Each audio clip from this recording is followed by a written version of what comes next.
So, gentlemen, this is our second video of the series and which says India's foreign policy. India's foreign policy में देखिए, जब भी आप lecture start करते हैं तो सबसे पहले एक कोट के साथ आप इसे स्टार्ट कर सकते हैं. तो few quotes I have brought for you. The first quote is, in geopolitics there are no friends and enemies but interests. Friends can be changed but neighbors can't.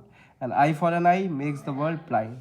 To establish peace we must be ready for war. ऐसी करके you can see they are many, और note भी कर सकते हो. ठीक है, आप इन्हें, ये सब जो है एसएसबी पॉइंट ऑफ व्यू से बहुत इंपॉर्टेंट है क्योंकि इनमें मैंने काफ़ी रिसर्च करी हुई है और आपको एक एक चीज़ जो है यहाँ पे डेटाज एनालिसिस के साथ मिलेगी, करेक्ट डेटा के साथ.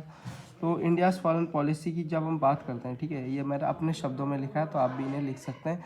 हालांकि डेटा जो आप देखेंगे यही मिलेगा इसमें. ठीक है, तो फॉरेन पॉलिसी की जब बात करते हैं तो India's foreign policy refers to a countries plan in handling other nation, how countries will relate and collaborate with each other. In includes policy of trade, peace and security.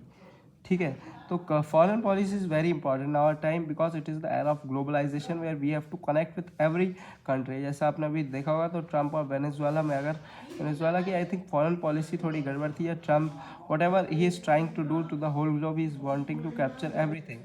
सो इस समय पे हमारी foreign policy is the most important because the better foreign policy, the better diplomacy you will have, the more friends you will make, the more trade options you will acquire for yourself. So it all depends on the foreign policy because foreign policy leads to the growth in the GDP of the nation, which will lead to the employment level of the nation and will give the people a very good and better life for their livelihood.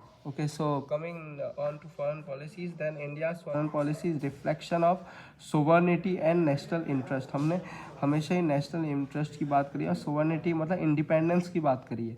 Because we are a democratic country like you saw in G20, हमने वसुधैव कुटुंबकम की बात करी थी. Okay, G20, BRICS, NATO, ASEAN, ये सब भी मैं आपको आगे आने वाली वीडियोस में बताता रहूँगा. ठीक है, इनको कुछ सेपरेट वीडियोस बनाएंगे, बहुत इंटरेस्टिंग होंगी.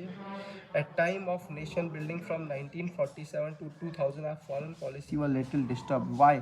1947 में हमें आज़ादी मिलती है. ठीक है, उसके बाद क्या होता है कि आपने सुना होगा कि हमारे पास जो है 1966 तक ग्रीन रिवॉल्यूशन आया था. उससे पहले तक हमारे पास we have no wheat, no pulses, और we were very backward in the cereal crop. So we have to import from US, and US gave us such wheat that they gave to their pigs.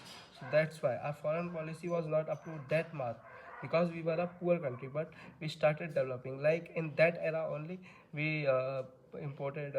we established IITs, IIMs, DRDO, ISRO, and many of the other things. ठीक है, तो this was because, and secondly because of the war issues. इन देखिए, आपको एक एक चीज़ हर era के साथ और सालों के साथ बता रहा हूँ. 1962, 65, 71 में हमने वॉर झेली थी, तो जिससे कि हमारी कंट्री और ज़्यादा गरीब हो गई थी. ठीक है, शॉर्टेज ऑफ फूड हुआ था.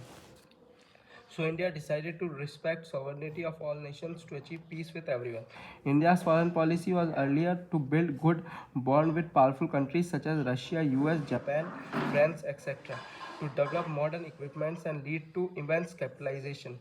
कैपिटलाइजेशन इज़ कि आप अपनी कंट्री को कितना ज़्यादा ग्लोबलाइज करके कितना ज़्यादा मार्केट देते हो जिससे कि जो हमारी करेंसी है वो बहुत ज़्यादा फ्लो हो. ठीक है, तभी हमने पहले हमारी क्या पॉलिसी थी, डॉक्टर मनमोहन सिंह के टाइम पे जो हमारे फाइनेंस मिनिस्टर थे, उनसे पहले 1991 से पहले हमारी पॉलिसी थी LQP, licensing, quota and permit.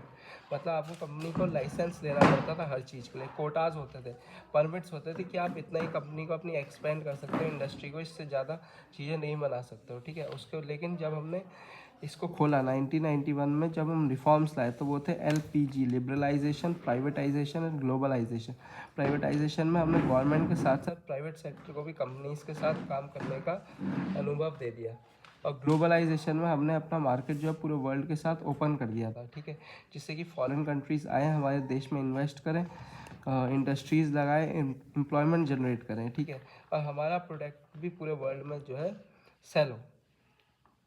तो such as Russia, US, Japan, France etcetera to develop modern equipments and lead to immense capitalization. अब देखिए, इसमें 1971 की Soviet India Indo Soviet treaty भी आती है जिसमें $830 मिलियन के वेपन्स हमने उनसे प्रोक्योर किए थे.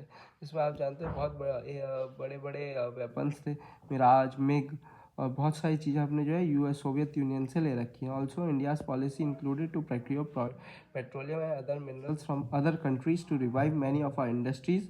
It also includes to intensify the global anti-terrorism effort and ensure cross-border terrorism come to an end. That's why India contributed in, देखिए G20, ब्रिक्स, आसियान, इनमें इंडिया जो था इनका जो फाउंडिंग मेंबर था.